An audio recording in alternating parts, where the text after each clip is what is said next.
General McKenzie, can you hear and see me okay? In what the Pentagon is calling a tragic mistake, the U.S. military on Friday admitted that a drone strike in Kabul last month killed as many as 10 civilians, including up to 7 children.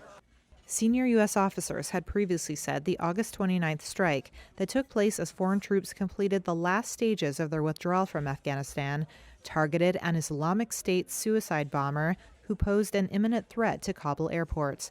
But following an investigation, U.S. General Frank McKenzie admitted Friday they were wrong.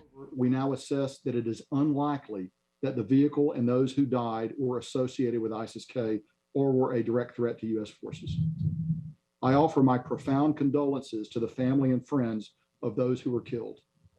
This strike was taken in the earnest belief that it would prevent an imminent threat to our forces and the evacuees at the airport. But it was a mistake, and I offer my sincere apology. McKenzie said the Pentagon is considering reparations for the civilians killed.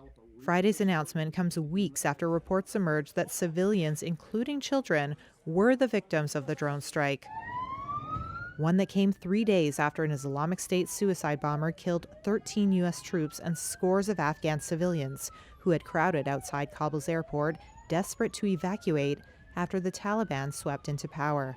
We did not have the luxury of time to develop pattern of life and to do a number of other things. We struck under the theory of reasonable certainty. Probably our strikes in Afghanistan going forward will be under a higher standard. That's a policy matter, not a purely military matter. But I don't think you should draw any conclusions about our ability to strike in Afghanistan against ISIS-K targets in the future based on this particular strike. While it is rare for senior Pentagon officials to apologize personally for civilians killed in strikes, the military does put out reports on civilians killed in operations around the world.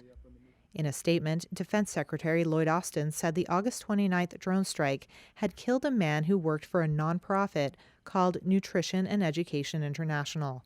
Austin said he asked for a review of the strike investigation, which could include accountability measures.